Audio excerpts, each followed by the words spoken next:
আবার যদি আমরা চাই যে এই ফোল্ডারকে আমরা এখন ডিলিট করে দিব, আমরা যদি ডিলিট করে দিই, আমরা এটাকে ডিলিট করে দিলাম, দেখতে পাচ্ছি লেখা ডকুমেন্ট লেখা, আমরা রাইট মোড ক্লিক করে আমরা ডিলিট করে দিলাম।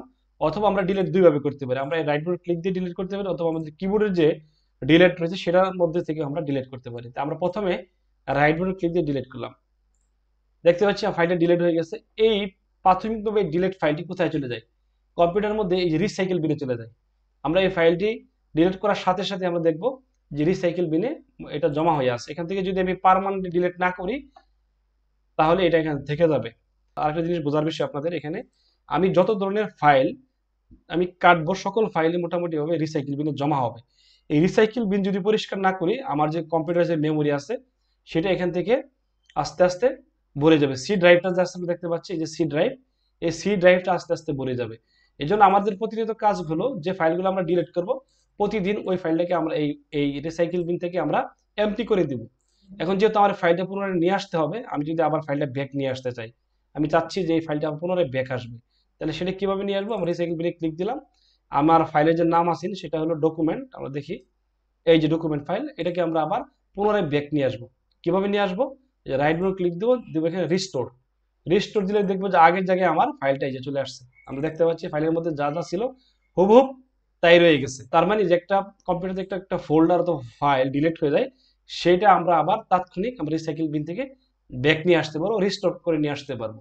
আরেকটা বিষয়, যদি আমি কোনো সময় এই ফাইলটাকে আমি যদি এই সিলেক্ট করে কন্ট্রোল শিফট চেপে যদি আমি ডিলিট চাপি, তাহলে আর এটা পার্মানেন্টলি এটা কি আসবে না, এটা ফিরে আসবে না। এটা আমাদের জানার বিষয়। যেমন আমি পুরো ফাইলটা ডিলিট করবো, আমি এখান থেকে এই দুইটা ফাইল আমি ডিলিট করবো। মূলত এই ফাইলটা সিলেক্ট করার জন্য দেখেন আমি একটা ফাইল সিলেক্ট করছি, একটা হচ্ছে, তার জন্য দুইটা ফাইল সিলেক্ট করার জন্য আমার কিবোর্ড থেকে কন্ট্রোল চাপতে হবে, কন্ট্রোল চাপলে দুইটা ফাইল সিলেক্ট হবে। আমি চাচ্ছি এই দুইটা ফাইল কেটে দিব, তাহলে রাইট বাটন ক্লিক দিলাম, ক্লিক দিয়ে যদি আমরা ডিলিট দিই ডিলিট হয়ে যাবে। আমি চাচ্ছি যে এটা পার্মানেন্টলি ডিলিট করবো আমরা, যাতে রিসাইকেল বিন খুঁজে না পাই। তার জন্য কি করবো, আমরা শিফট চেপে ধরবো, শিফট চেপে ধরে আমরা ডিলিটে ক্লিক দেবো। শিফট চেপে ধরার সাথে সাথেই এটা এখানে একটা মেসেজ দিবে যে আপনি কি এটা পার্মানেন্টলি ডিলিট করে দিতে চাচ্ছেন, এটা আর কোনো সময় ব্যাক আসবে না, এটা একেবারে এখান থেকে ডিলিট হয়ে যাবে। তাহলে আমরা ইয়েস দিব, ইয়েস দিলে দেখবো যে এটা এখান থেকে পার্মানেন্ট ডিলিট হয়ে গেছে। ইভেন রিসাইকেল বিন থেকেও ডিলিট হয়ে গেছে, রিসাইকেল বিনেও আমরা এটা আর খুঁজে পাবো না। আমরা রিসাইকেল বিনেও আমরা এবিসি লিখে যদি সার্চ দিই, তাহলে দেখবো যে এই ফাইলটা এখানে নাই, এখান থেকে কি হয়ে গেছে, ডিলিট হয়ে গেছে। সো জানার বিষয় যে আমরা ডিলিট যদি আমরা শিফট চেপে যদি ডিলিট করি, তাহলে সেটা আর ফিরে আসবে না। আর যদি আমরা নর্মালি ডিলিট করি, সেটা রিসাইকেল বিন থেকে আবার ফিরাই নিয়ে আনা সম্ভব। আবার আমরা এই রিসাইকেল বিনকে আমাদের প্রতিনিয়ত কি করতে হবে, পরিষ্কার রাখতে হবে, তা নাহলে আমাদের কম্পিউটার আস্তে আস্তে স্লো হয়ে যাবে। কি করতে হবে, কিভাবে পরিষ্কার রাখবো? এই যে রাইট বাটন ক্লিক দেবো, ক্লিক দেওয়ার পরে আমরা এমটি রিসাইকেল বিনে ক্লিক দেবো। তা যত ধরনের আমি দেখতে পাচ্ছি যে 48 ধরনের এখানে আইটেম আছে, এই আইটেমটা এখান থেকে পার্মানেন্টলি ডিলিট হয়ে যাবে, এটা আর ফিরে আসবে না। ইয়েস করে দিলাম।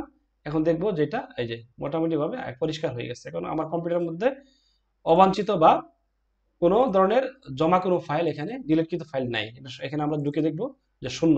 এখন যদি নতুন কোনো ফাইল ডিলিট করি, সেই ক্ষেত্রে এখানে দেখাবে। আমরা একটা ফাইল ডিলিট করি, এখানে নতুন একটা ফাইল ডিলিট করি, এখানে আমরা আইডি কার্ডের নামে যে ফাইলটি আছে সেটা আমরা এখান থেকে ডিলিট করে দিলাম।